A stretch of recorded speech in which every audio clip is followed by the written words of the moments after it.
Unlike many other actors whose careers collapsed after some major failures, Chris O'Donnell's story is a little more complicated. His career was ruined not only by a defining failure in the late 1990s, but also by the actor himself, or rather by his genetics and his eagerness to join the League of Distinguished Gentlemen as soon as possible. Anyway, today let's talk about Chris O'Donnell, who quickly rose to fame and was doing quite well until things started to fall apart.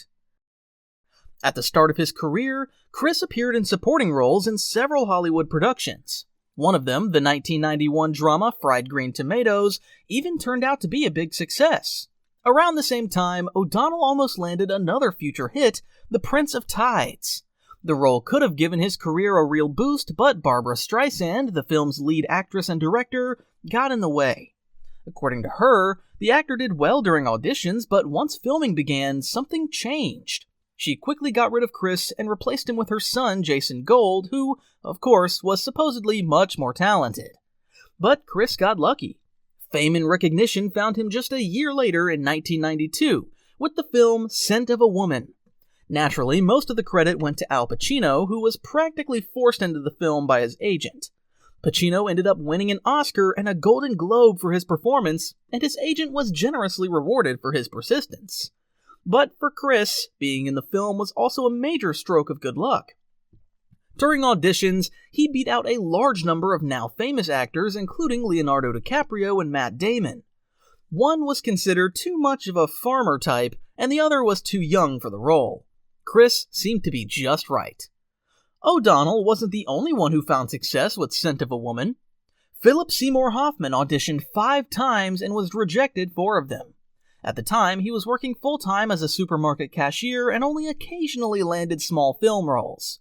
Later, Hoffman said that Scent of a Woman changed everything and gave his career a huge boost, finally allowing him to quit his day job and fully focus on acting.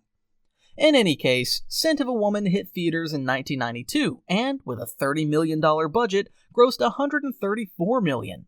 And although Al Pacino took home the bulk of the awards, Chris didn't go unnoticed at the Golden Globes either. He got a nomination for Best Supporting Actor. That same year, in 1992, another film featuring Chris hit theaters, School Ties. Although it wasn't a blockbuster, it turned a modest profit, and, more importantly, was well received by audiences and critics. O'Donnell quickly earned a reputation as a rising star, topping every list of promising young actors. Out of the many offers he received, Chris chose The Three Musketeers. He got the script after Brad Pitt passed on it. Instead, Pitt went with True Romance and California. In hindsight, The Three Musketeers wasn't the best choice, but back then the project was planned as a Disney trilogy with a star-studded cast and a director who would just deliver the hit The Mighty Ducks. By the way, according to various sources, Disney really wanted to cast Jean-Claude Van Damme in their new film. Apparently, it had something to do with his Belgian background. Studio execs thought he'd seem natural playing a French character. It's unclear which role they were eyeing for him. Since the casting happened while Universal Soldier was dominating the box office, he turned the offer down. In the end, without Van Damme's star power, the film flopped. Worse, neither critics nor audiences liked it. And to top it off, Chris O'Donnell got a Golden Raspberry nomination for Worst Actor. Ironically, the film's soundtrack was a hit and stayed at the top of the charts for a long time. Chris started struggling to find quality offers. He turned down a lot of scripts simply because most were dumb comedies. After a year-long break, he went to audition for Batman Forever. Once again, he beat out Leonardo DiCaprio and Matt Damon. Though, according to Leo, no one actually beat him out. He said he spoke with director Jules Schumacher and passed on the role himself because the film didn't meet his standards. With a $100 million budget, the third Batman movie grossed $336 million at the box office. Audiences liked Chris O'Donnell so much that Warner Brothers began working on a spin-off centered around his character. His fees shot up. For the drama Mad Love, he earned $1.5 million, and for his next project, The Chamber, he got $4 million. Everyone expected The Chamber to be a hit. It was based on a John Grisham novel. His books were hot properties in 90s Hollywood. Every Grisham-based film, The Pelican Brief, The Client, A Time to Kill, had been a box office success. Initially, Brad Pitt was cast as the lead in The Chamber, but he sensed something was off and pulled out. Chris O'Donnell stepped in, and once again, the film tanked. The $50 million production only made $22 million at the box office. Critics slammed it, and Faye Dunaway even picked up a Golden Raspberry Award. Such a failure could have seriously damaged the actor's career. However, he had an ace up his sleeve: Batman and Robin, one of the most anticipated films of 1997. Many believe this movie marked the downfall of O'Donnell's career, but that's not entirely true. Surprisingly, despite all the criticism and box office disappointment, Batman and Robin didn't harm anyone's career. All the actors, George Clooney, Arnold Schwarzenegger, Uma Thurman, and Chris O'Donnell, who received another Golden Raspberry nomination, emerged unscathed, as did the rest of the cast. However, during the filming of Batman and Robin, something happened that O'Donnell later called the biggest mistake of his career. He turned down the lead role in Men in Black. To be fair, no one knows how the movie would have turned out if O'Donnell had starred in it. Maybe it wouldn't have become such a hit, but that wasn't the only missed opportunity. He was also one of the main contenders for the lead role in James Cameron's Titanic. To be specific, Johnny Depp was the top choice but turned it down, and regretted it for a while. Right behind him were Chris O'Donnell, Matthew McConaughey, and Leonardo DiCaprio. This time, Leo beat them all out. After passing on Men in Black, dealing with the flop of Batman and Robin, the cancellation of the Robin spin-off, and losing the role in Titanic, O'Donnell was so discouraged he declined every offer he received for the next 2 years. Here's another interesting bit. When James Cameron was working on a Spider-Man movie, where Arnold Schwarzenegger was supposed to play Dr. Octopus, he wanted Chris O'Donnell to play Spider-Man. So, in theory, O'Donnell's entire career could have gone in a totally different direction. Chris returned to the big screen in 1999 with the film The Bachelor. It wasn't just a typical romantic comedy, the studio saw it as a guaranteed hit. They were so confident in its success that they spared no expense during production. The budget ended up at $51 million, huge for a rom-com.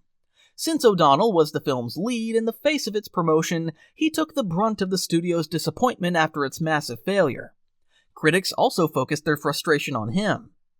The actor got a bit lucky, though. While filming The Bachelor, he also signed on for Vertical Limit.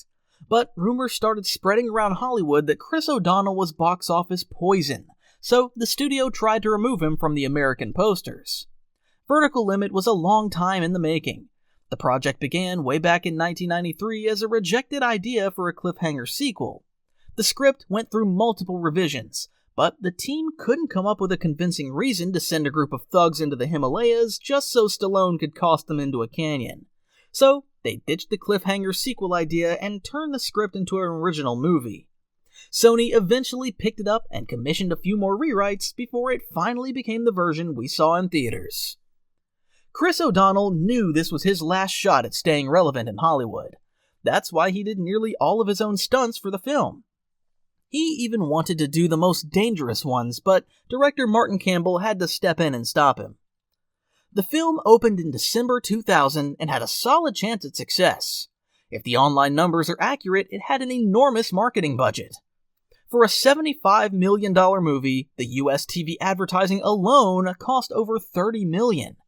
Even though Vertical Limit didn't start strong, it still had long-term potential. But just a few weeks later, its direct competitor Castaway hit theaters. Vertical Limit never stood a chance, especially in the US, where it only grossed $69 million. If that huge marketing budget really was accurate, even the $146 million worldwide gross likely didn't help it break even. Disappointed, O'Donnell left the industry for another 2 years. When he tried to return, he found that no one was offering him quality scripts anymore. He managed to land a lead role in 29 Palms, but the film was such a disaster that the studio skipped theaters entirely and dumped it straight to video. The actor was teetering on the edge of B-movie territory, a path many actors with careers like his eventually take. But instead, he pivoted to television. Unfortunately, TV didn't work out so well for him either. He'd pop up in guest roles on popular shows, but whenever he got a lead, the series would get canceled before the first season even finished.